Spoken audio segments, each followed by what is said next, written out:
Hi guys, welcome back to Lux Munch and Move. This is Lux. Today I'll be doing my ongoing unhelpful recap of chapter 6, part 3 of chapter 6 of Verity by our co-host. So let's get into it. So this part 3, this begins with Verity's autobiography, So Be It, chapter 3 of Verity's autobiography. So let's get into it. So this Verity's autobiography, chapter 3, kicks off with Verity talking about her pregnancy, like focusing on her looks and how her body looks different now that she's pregnant. And she makes it very clear that she believes you need to take care of your body first, because if you don't, well, you die.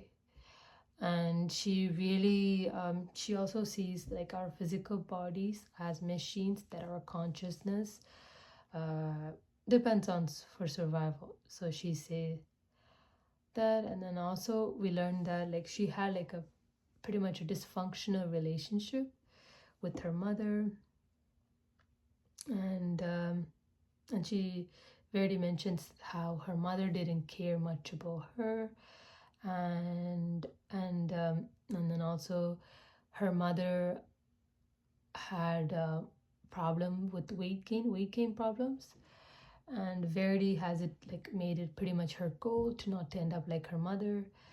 And she tells her how her mother was on the heavier side, and so Verity herself is obsessed with working out now, like physical exercise and all that, so she doesn't end up like her mother. And she says that she even works out daily, sometimes even twice a day. And she hasn't spoken to her mother, which tells in years, which tell us that their relation, the mother-daughter relationship is pretty much non-existent. And then Verity like throws over like a vile line, saying that the first thing her babies, she doesn't know at this point they were her babies. She was pregnant with twins, but the first thing that her babies ever stole from her was Jeremy. And that's dark. And so at first she was actually very happy about being pregnant, because Jeremy himself was very happy. So, but that quickly changed after her body started to change, and she sees that Jeremy loving something more than her, and when she sees like her, like her protruding stomach, she sees the baby moving. It actually kind of freaks her out. She doesn't like how her body looks, and then she even thinks about how to deliver the baby early, around 33 or 34 weeks, to avoid the most detrimental part of pregnancy. And she's kind of very freaked out about how her body would not be the same after she delivers the babies. Verity has this pretty much always me first attitude throughout this chapter. Even when it comes to her own child, she's more worried about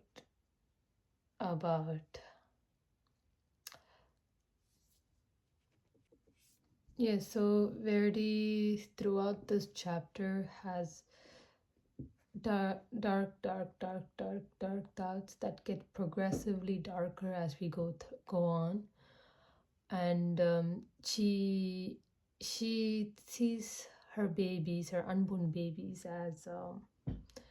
as something foreign, something like insects, that's the feeling I'm getting, like like worms or something. She doesn't see them as um, even though she's already like 4 months pregnant already, she doesn't see them as babies. And her resentment toward them, her pregnancy, the baby, unborn babies, is her resentment toward them is pretty much mirrors, and actually goes even, her resentment towards them increases the more she notices that Jeremy is paying attention to them more than her. Like one time, they're sitting together. Yeah, they have sex, but they this is after that, and her stomach rumbles, and he he's like he touches her stomach, and he's like, oh, someone's hungry, and Verity's like, no, I'm not hungry, and Jeremy's like, no, not you, my girls. And Verity's like, oh, how do you know those are girls? Jeremy's like, oh, I have a feeling those are girls, those are my girls. And this pisses Verity off, that she cannot fathom that Jeremy could love something more than her, that she would come in, like a second place or third place. And she feels like these whatever is inside her stomach stole Jeremy away from her. And yeah, she sees that, and she admits that she always feared becoming a mother because she didn't want to love something that Jeremy loved more than her. And so when she finds out that she's pregnant with twins, while Jeremy's like over the moon, he's so happy. This Verity, this makes Verity even more depressed. Now she's like, Anna, not only I have one baby to steal Jeremy away from me, now I have another baby to steal Jeremy away from me. Now I'm gonna be the third most important thing in Jeremy's life. I'm no longer gonna be his number, the most important thing in Jeremy's life. And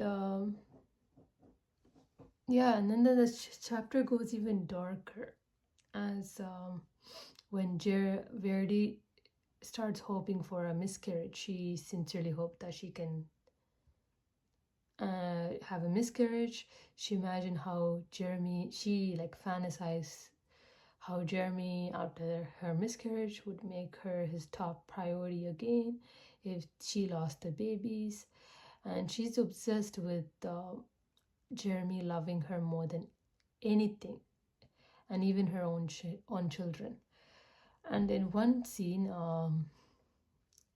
Verity asks Jeremy if he loves the twins more than her. And Jeremy,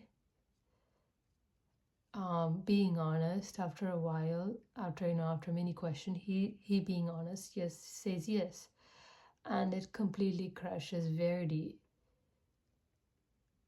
And she feels pretty much suffocated by the thought that Jeremy loves something more than her. And Jeremy like reassures her that his love for their children is unconditional, just like her love for their children would be unconditional. And she doesn't. And he tells her that their love, that you'll forgive. He tells her that you'll forgive our girls for anything because your love for them is unconditional. Whereas you wouldn't forgive me for the same things. You wouldn't forgive me this for the same thing because your love for me is conditional. And he's not, of course, throwing things at her, but he was just being, honest. And she's like, no, that's not right. I love you more than anything. She thinks that I love you more than anything. And I can't even forgive them for existing, for taking away moments that belonged to them before even they were even born. And she thinks to herself that she didn't even forgive them for taking the night they got engaged from her, because because in her mind she wants, the engagement night to be all about them and not about her getting pregnant that night. And she says even though they weren't born yet, she's deep in jealousy. And so later in the fifth month of pregnancy, after they have this unconditional love versus conditional love conversation, she tries to have an abortion with a wire hanger. And she doesn't go into detail how she does it, but she makes it clear that she did try with the wire hanger to cause a miscarriage. And she also fantasizes how showing Jeremy her blood, and how having him cry for her. But of course, I don't think it works because the girls are born. So yeah, that's it for the end of chapter 6, part 3. Let me know what you guys think in the comments, because honestly I'm at a loss. This chapter was so dark and twisted, and like I said, I can only imagine this getting even more darker as we go further. And but I still have some doubts whether this autobiography was even Verity's. Was it really written by her, or is there something more to it? I don't know. Yeah, on a side note though, unfortunately I know people who are jealous of their own children, of their spouse, jealous of that their spouse paying more attention to their own children, more so to them. So this chapter actually for me hit way close to me, way too close. This hits way too close to home for me. But yeah, we're only on chapter 6, and there's still like a long way to go. We still have until chapter 25, right? Yeah, 25. So stay tuned for more recap as we dive into this wild story. And thanks for watching Laxmanchane much. See you next time. Oh yeah, stay tuned for